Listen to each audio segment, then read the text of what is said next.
So the Ahsoka series has come to a close with the season finale that we recently got. So what did I think about this season? Let's talk about it.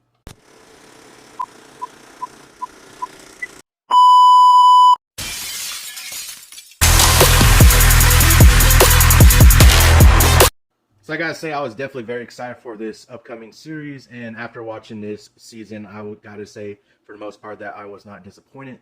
I enjoyed every episode. I was excited about each episode after finishing the previous one. I was excited watching the next episode, and I just enjoyed this series so much. When it comes down to it, I think this series might be one of the stronger ones when it comes to like the Disney Plus Star Wars shows. At least that's just my opinion.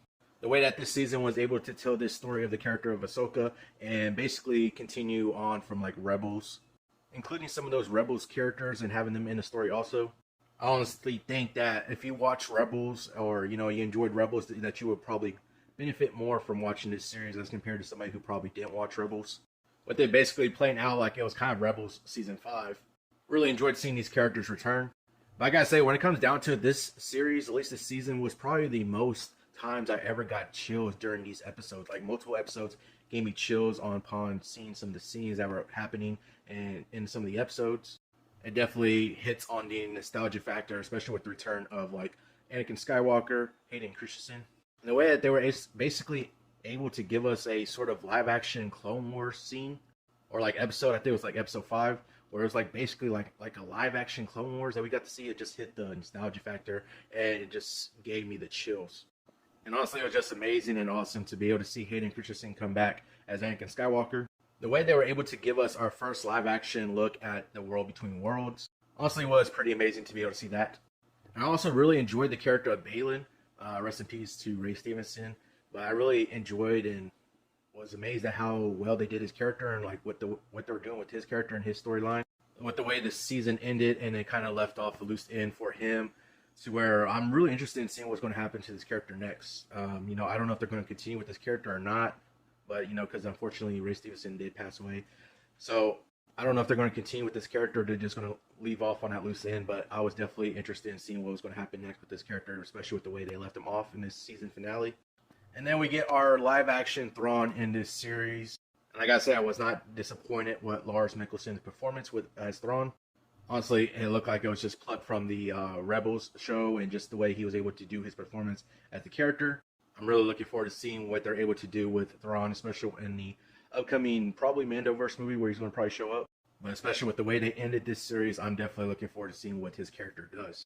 And we also got the return of Ezra. It was kind of built up through this season, and we finally got him in an episode and later episodes. Honestly, it was great to see a pretty good performance from the actor. Honestly, played him pretty well. It felt like it was Ezra from Rebels.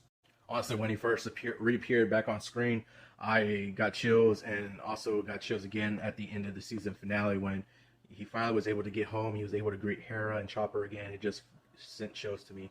And honestly, just felt like an emotional moment. I also got to say that this series, or at least this season, ended pretty much the way I kind of expected it was going to end. I kind of figured Thrawn was going to escape, and that somebody was going to get left behind. Turns out it was Ahsoka and Sabine. One thing that kind of threw me off a little bit, though, was after Thrawn's escape and, Ahsoka and Sabine were left behind, they kind of seemed like they didn't really care, or they seemed kind of carefree about it. Like, it was like, they were like, it happened. Okay, we're moving on now. And it's almost, I don't know, it just came across to me kind of weird, and I was a little confused. Like, they were trying to stop him from escaping, but somehow he did escape, and they just felt like after that, they just felt like they didn't care at all or something. I don't know. It was a bit weird to me. Yeah, but like I was saying, this one definitely ended just like I was kind of expecting. Thrawn was going to escape. Somebody got left behind. That's exactly what happened.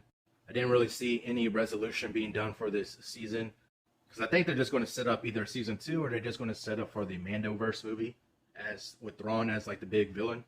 So it's just a matter of time if we, like, when we get that movie, or if he is going to be the big villain. There is going to be season 2 of Ahsoka. Not sure yet. But overall, I really enjoyed this season of the Ahsoka series. Honestly, it's probably some of my new favorite Star Wars stuff. Honestly, each episode really was good, and I enjoyed each episode. I was excited for each new episode after watching the previous one. So I was really amazed and really enjoyed this series. I'm definitely looking forward to seeing what they're going to do with these characters, with Ahsoka, Sabine, Ezra, and everybody else. Especially looking forward to seeing what Thrawn does in the future. And if this somehow sets up the Mandoverse movie with Thrawn as the big bad, I'm definitely looking forward to seeing that on the screen. Honestly, with the way this season ended, where it feels like the heroes lost, but honestly, there's also feels like there's a sense of hope. But honestly, I'm looking forward to seeing what they do with this series in the future, seeing what they're doing with these characters. If this does in fact set up the Mandoverse movie, I'm looking forward to seeing that on the big screen, seeing what the character of Thrawn as a big bad could do. So yeah, definitely looking forward to all those things.